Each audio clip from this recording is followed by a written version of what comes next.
Merci de rejoindre le chemin vers la maturité. Ici, nous vous lisons des livres chrétiens. Nous sommes confiants et convaincus qu'en écoutant et en lisant chaque jour la parole de Dieu, nous serons transformés à son image, grandir tel qu'il veut, être tel qu'il veut. Nous sommes en train d'exploiter un livre écrit par Rick Warren, La vie motivée par l'essentiel. Nous sommes au 7e jour, dans la 7e leçon, la raison d'être de tout. La raison d'être de tout vient de lui. Tout subsiste par lui et pour lui. Romains 11, verset 36. L'Éternel a tout fait pour lui-même. Proverbe 16, verset 4. Tout est pour lui. Le but suprême de l'univers, c'est de montrer la gloire de Dieu. C'est la raison d'être de tout ce qui existe, y compris de vous. Dieu a tout fait pour sa gloire. Sans elle, il n'y aurait rien. Qu'est-ce que la gloire de Dieu? C'est ce qu'il est. C'est l'essence de sa nature, le poids de son importance, le rayonnement de sa splendeur, la manifestation de sa puissance et la douceur de sa présence. La gloire de Dieu est l'expression de sa bonté et de toutes ses autres qualités éternelles. Où est la gloire de Dieu? Regardez autour de vous. Tout ce qui a été créé par le Seigneur reflète sa gloire d'une façon ou d'une autre. Nous la voyons partout, depuis la forme de la vie la plus petite jusqu'aux étoiles, au coucher du soleil, aux tempêtes et aux saisons. La création révèle la gloire de notre Créateur. Dans la nature, nous apprenons que Dieu est puissant, qu'il aime la diversité, qu'il apprécie la beauté, qu'il est organisé, sage et créatif. La Bible dit, les cieux racontent la gloire de Dieu. Psaume 19, premier vers. Au cours de l'histoire, Dieu a plusieurs fois révélé sa gloire au peuple. Dans le jardin d'Éden, à Moïse, dans le tabernacle et les temples, puis à travers Jésus et actuellement à travers l'Église.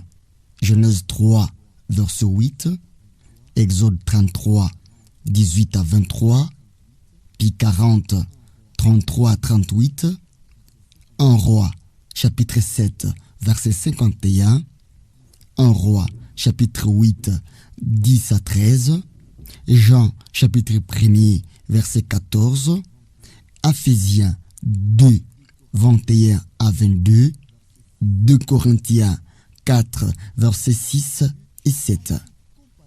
La gloire de Dieu a été comparée à un feu dévorant, à une nuée, à une tempête, à une lumière éclatante et à de la fumée. Exode 24, 17, Exode 40, 34, Psaume 29, premier vers, Ésaïe 6, 3, 4, Ésaïe 60, 1, Luc 2, verset 9.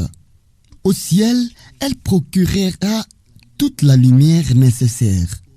La Bible annonce, la ville n'a besoin ni du soleil ni de la lune pour l'éclairer, car la gloire de Dieu l'éclaire. Apocalypse 21, 23. C'est en Jésus-Christ que nous voyons le mieux la gloire de Dieu. Il est la lumière du monde et il nous éclaire sur la nature divine. Grâce à Jésus, nous connaissons Dieu. La Bible dit, le Fils reflète la splendeur de la gloire divine. Hébreux 1, verset 3. 2 Corinthiens 4, verset 6. Jésus est venu ici-bas pour nous faire découvrir la gloire de Dieu. Celui qui est la parole est devenu homme et a vécu parmi nous. Nous avons contemplé sa gloire, plénitude de grâce et de vérité. Jean 1, verset 14.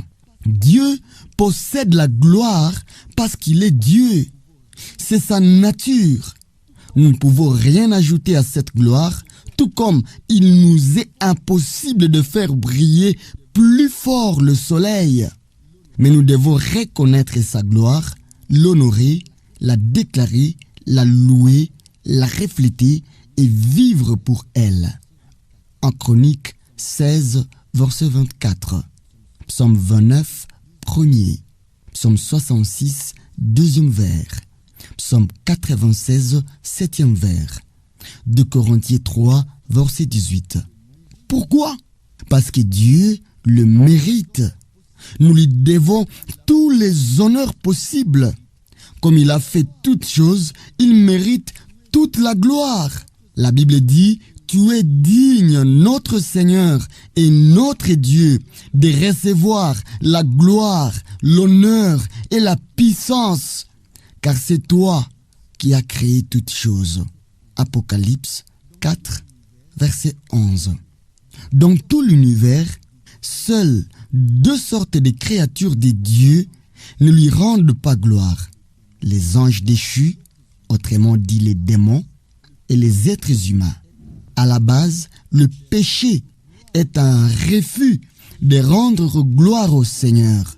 C'est le fait d'aimer quelque chose plus que lui. Le refus de rendre gloire à Dieu équivaut à une rébellion caractérisée par l'orgueil. Et c'est précisément le péché qui a causé la chute de Satan, ainsi que la nôtre. Chacun, à notre manière, nous avons tous vécu pour notre gloire personnelle et non pour celle de Dieu. La Bible dit: tous ont péché, en fait, et sont privés de la glorieuse présence de Dieu. Romains 3, verset 23. Personne n'a donné à Dieu toute la gloire qu'il mérite. C'est un péché et une grave erreur. Par contre, vivre pour la gloire de Dieu est le plus bel exploit que nous puissions accomplir. Dieu a parlé ainsi de ses enfants: tous ceux qui s'appellent de mon nom et que j'ai créés pour ma gloire. Isaïe 43, verset 7. Le but suprême de notre vie devrait donc être de lui rendre gloire. Comment puis-je rendre gloire à Dieu? Jésus a pu dire au Père: moi, j'ai révélé ta gloire sur la terre. J'ai terminé ce que tu m'as donné à faire. Jean 17, verset 4. Jésus a honoré Dieu en accomplissant les plans du Père sur la terre. Nous honorons Dieu de la même manière. Dieu est glorifié quand sa création accomplit ses buts. Les oiseaux rendent gloire à Dieu en volant, à gazouillant, en pondant des œufs et en accomplissant les autres activités que le Seigneur a prévues pour eux. Même les fourmis rendent gloire à Dieu en remplissant la mission qu'il leur a confiée. Dieu a voulu les fourmis ainsi et il vous a voulu ainsi. Irénée a déclaré: la gloire de Dieu, c'est un être humain qui vit pleinement.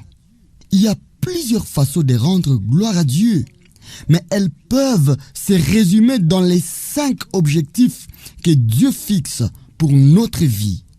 Nous consacrerons le reste de ces livres à les étudier en détail. Mais en voici déjà un avant-goût. Nous rendons gloire à Dieu en l'adorant. L'adoration est notre première responsabilité envers le Seigneur. Nous l'adorons en nous réjouissant en lui.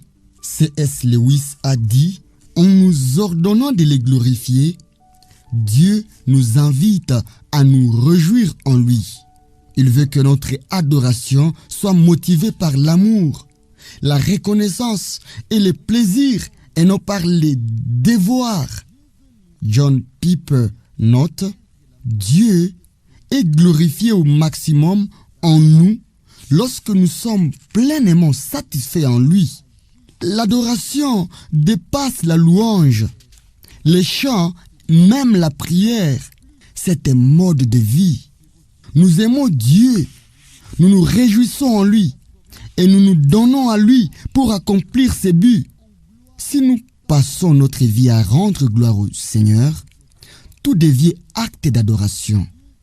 La Bible dit, mettez-vous au service de Dieu.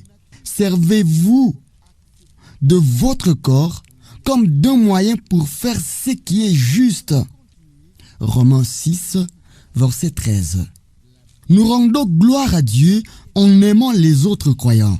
Les jours où nous sommes nés de nouveau, nous sommes devenus membres de la famille de Dieu.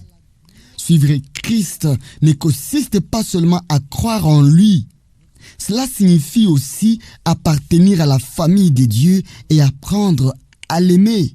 Jean a écrit, nous savons que nous sommes passés de la mort à la vie parce que nous aimons nos frères. 1 Jean chapitre 3, verset 14. Paul a ordonné, accueillez-vous les uns les autres comme le Christ vous a accueillis pour la gloire de Dieu. Romains 15, verset 7. Nous devons apprendre à aimer comme le Seigneur nous a aimés, parce qu'il est amour et que cela l'honore.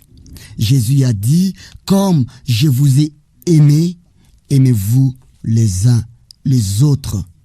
C'est à cela que tous reconnaîtront que vous êtes mes disciples, si vous avez de l'amour les uns pour les autres. Jean 13, 34 à 35. Nous rendons gloire à Dieu en devenant semblables à Christ.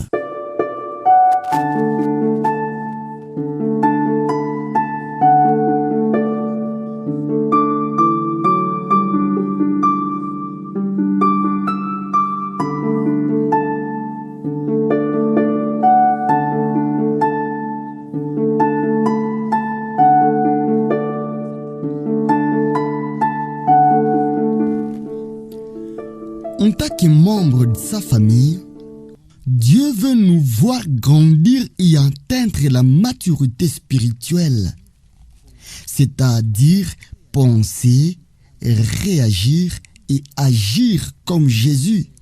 Plus notre caractère ressemblera à celui de Christ, plus nous glorifierons Dieu. La Bible dit, nous sommes transformés en la même image, de gloire en gloire, par l'Esprit du Seigneur. 2 Corinthiens 3, verset 18. Dieu nous a donné une nouvelle vie et une nouvelle nature lorsque nous avons accepté Christ. Pendant le reste de notre vie terrestre, il veut continuer à transformer notre caractère. La Bible promet, vous paraîtrez devant lui chargé d'œuvres justes. Ces fruits que Jésus-Christ aura produits en vous à la gloire et à la louange de Dieu. Philippiens 1, verset 11. Voir aussi Jean 15, verset 8. Nous rendons gloire à Dieu en servant les autres par nos dons. Nous avons tous reçu des talents, des dons, des aptitudes et des capacités uniques. Rien n'est dû au hasard. Le Seigneur ne nous a pas donné ces capacités pour que nous les utilisions à des fins personnelles, mais pour que nous servions les autres, de même que les autres ont reçu les dons pour nous servir. La Bible dit que chacun de vous utilise pour le bien des autres le don particulier qu'il a reçu de Dieu. Vous serez ainsi des bons administrateurs des biens divins, que celui qui a les dons de servir l'utilise avec la force que Dieu lui accorde. Il faut qu'en toute chose, gloire soit rendue à Dieu. 1 Pierre 4, 10 à 11. Voir aussi 2 Corinthiens 8, verset 19. Nous rendons gloire à Dieu en parlant de lui aux autres. Le Seigneur ne veut pas que son amour et ses plans soient gardés secrets. Une fois que nous connaissons la vérité, il veut que nous la transmettions à d'autres. C'est un grand privilège de parler de Jésus aux autres, de les aider à découvrir le plat de Dieu pour eux et de les préparer pour la vie éternelle. La Bible déclare la grâce de Dieu atteint de plus en plus de personnes. On augmenta ainsi le nombre de prières de reconnaissance exprimées à la gloire de Dieu. 2 Corinthiens 4, verset 15. Pourquoi allez-vous vivre? Si vous décidez de passer le reste de votre vie pour la gloire de Dieu, il vous faudra modifier vos priorités, votre emploi du temps, vos relations et tout le reste. Parfois, cela vous amènera à choisir un chemin difficile au lieu d'une route facile. Jésus a été confronté à ces problèmes. À l'approche de la crucifixion, il a crié « Mon âme est troublée, et que dirais-je? Père, délivre-moi de cette heure. Mais c'est pour cela que je suis venu jusqu'à cette heure. Père, glorifie ton nom. » Jean 12, 27 à 28. Jésus se trouvait devant un choix, accomplir sa mission et rendre gloire à Dieu, ou bien abandonner et mener une vie plus facile. Vous êtes devant le même choix. Allez-vous vivre pour vos objectifs personnels, votre confort et votre plaisir, ou passerez-vous le reste de votre vie pour la gloire de Dieu, sachant qu'il a promis des récompenses éternelles? La Bible dit, celui qui aime sa vie la perdra, et celui qui déteste sa vie dans ce monde la conservera pour la vie éternelle. Jean 12, verset 25. Il est temps de régler ces problèmes. Pour qui allez-vous vivre? Pour vous-même ou pour Dieu? Peut-être hésitez-vous. Aurais-je la force de vivre pour le Seigneur? Ne vous inquiétez pas. Si vous choisissez de vivre pour lui, Dieu vous donnera ce dont vous avez besoin. La Bible dit, dans son grand amour, il nous a fait naître à une vie nouvelle grâce à la résurrection de Jésus-Christ d'entre les morts pour nous donner une espérance vivante. 2 Corinthiens 1, verset 3.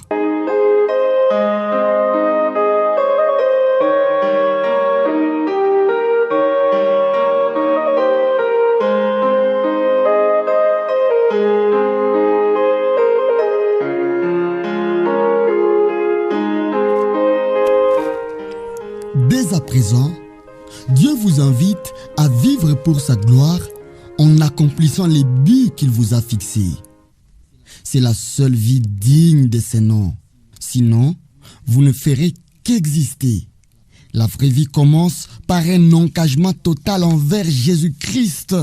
Si vous n'êtes pas certain de l'avoir fait, il vous suffit de le recevoir et de croire en lui. La Bible promet à tous ceux qui l'ont reçu, à ceux qui croient en son nom, il a donné le pouvoir de devenir enfants de Dieu.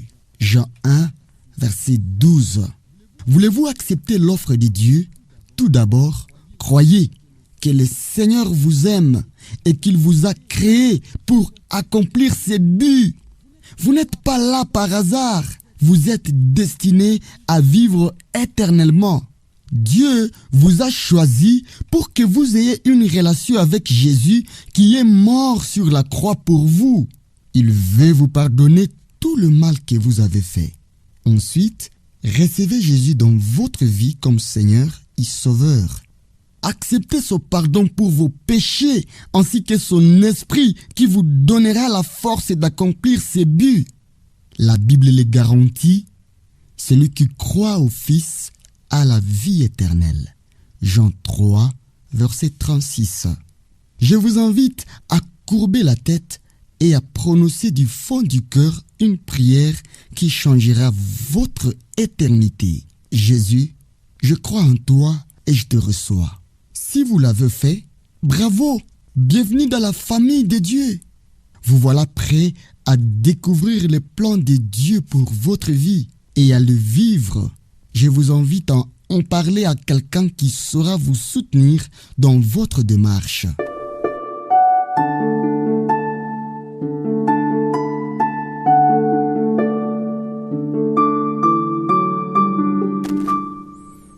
7e jour, définir mon objectif et idée à méditer.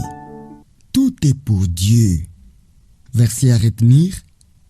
En fait, tout vient de lui, tout subsiste par lui et pour lui. Romains 11, verset 36. Question à me poser. Dans quel domaine de ma vie quotidienne puis-je prendre davantage conscience de la gloire de Dieu?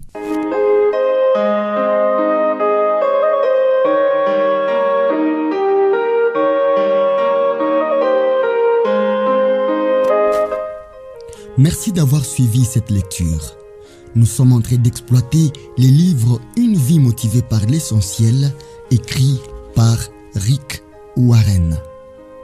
Ici, nous sommes convaincus qu'en écoutant et en lisant chaque jour la parole de Dieu, nous serons transformés, être tels qu'il veut, grandir selon sa volonté. N'hésitez pas de vous abonner, d'aimer et de partager ce message à d'autres et d'activer la cloche de notification pour ne rien manquer. La suite, c'est à très bientôt. Grâce et paix au Fils de Dieu.